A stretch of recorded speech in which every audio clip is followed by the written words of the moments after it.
Welcome our YouTube channel GS with Aansu. BPSC assistant audit officer की आज जो exam हुई है उसके सॉल्यूशन को देखने वाले हैं इस वीडियो में। इसमें आपको 100% रियल आंसर मिलने वाले हैं। चलिए शुरू करते हैं। पहला प्रश्न पूछा गया था, भारत भारतीयों के लिए नारा इनमें से किसने दिया था? भारत भारतीयों के लिए नारा दिया था स्वामी दयानंद सरस्वती ने। अगला प्रश्न पूछा गया था, किस मुगल सम्राट ने जंजीर ए आदली नामक न्याय की घंटी लगवाई थी? तो आंसर हो जाएगा जहांगीर। अगला प्रश्न पूछा गया था, दिल्ली सल्तनत के किस सुल्तान ने दारुल शिफा नामक एक दानशील अस्पताल की स्थापना की थी? आंसर हो जाएगा फिरोज शाह तुगलक ने। अगला प्रश्न पूछा गया था, दिल्ली सल्तनत के किस सुल्तान को लाक्स बख्श कहा जाता था? तो दोस्तों लाक्स बख्श कहा जाता था कुतुबुद्दीन ऐबक को।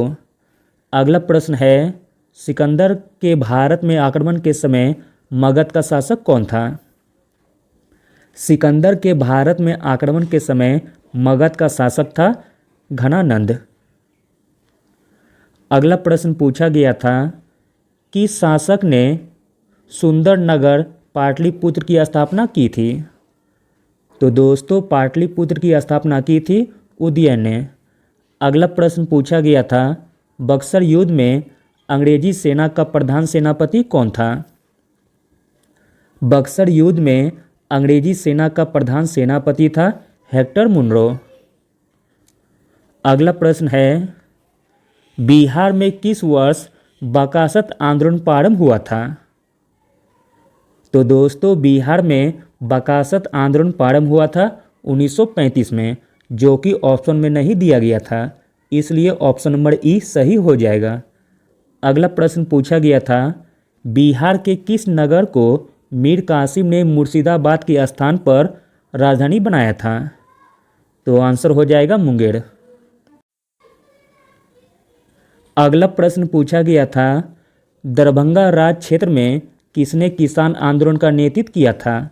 और यह प्रश्न मैंने कुछ ही दिन पहले बिहार स्पेशल टेस्ट सीरीज में कराया था।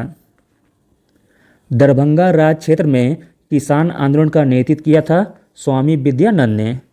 अगला प्रश्न पूछा गया था कि सूफी संप्रदाय से सूफी संत शरफुद्दीन याहिया मनेरी जुड़े थे।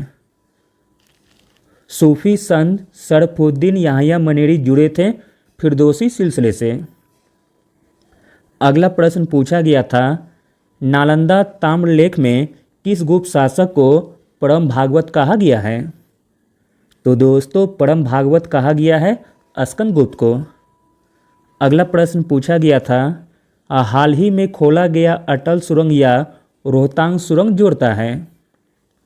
तो दोस्तों अटल सुरंग या रोहतांग सुरंग जोड़ता है लेह को मनाली से। अगला प्रश्न पूछा गया था, हाल ही में आया हुआ उष्णकटिबंधीय चक्रवात ताउते किस समुद्री किनारे पर गिरा था? तो दोस्तों इसका आंसर हो जाएगा ऑप्शन नंबर ई, उपयुक्त में से एक से अधिक। इसका आंसर हो जाएगा ए, बी तथा सी तीनों।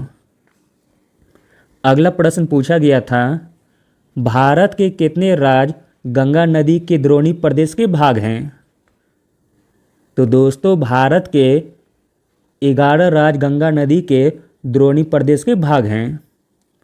अगला प्रश्न पूछा गया था, 73वें संशोधन अधिनियम 1992 द्वारा कितने विषयों को पंचायतों के प्रशासनिक नियंत्रण में रखा गया था? आंसर हो जाएगा 29 विषय को।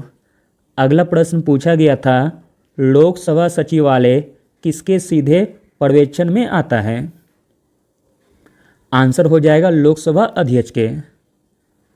अगला प्रश्न पूछा गया था, राष्ट्रीय महिला आयोग किसके द्वारा बनाया गया था? राष्ट्रीय महिला आयोग बनाया गया था संसद द्वारा पारित अधिनियम के द्वारा। अगला प्रश्न पूछा गया था, भारत में राजनीतिक दलों का पंजीकरण निम्नलिखित प्रावधानों में से किसके अनुसार किया जाता है? भारत में राजनीतिक दलों का पंजीकरण किया जाता है लोक प्रतिनिधित्व अधिनियम 1951 के द्वारा।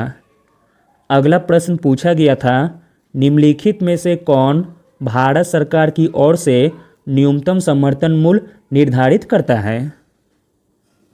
तो दोस्तों न्यूनतम समर्थन मूल्य निर्धारित करता है कृषि लागत एवं मूल्य आयोग। अगला प्रश्न पूछा गया था, किसे भारत में विद्युत क्षेत्र की आर्थिक रीढ़ की हड्डी कहा जाता है?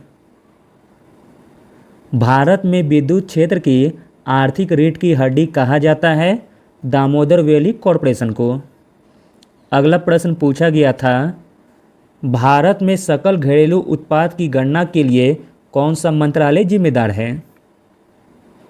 भारत में सकल घरेलू उत्पाद की गणना के लिए जो मंत्रालय जिम्मेदार है वह है केंद्रीय सांख्यिकी और कार्यक्रम निष्पादन मंत्रालय। अगला प्रश्न पूछा गया था, 2011 की जनगणना के अनुसार निम्नलिखित में से कौन सा बिहार में अधिक जनसंख्या वाला जिला है? तो दोस्तों आंसर हो जाएगा पटना, जो कि ऑप्शन में नहीं दिया गया था।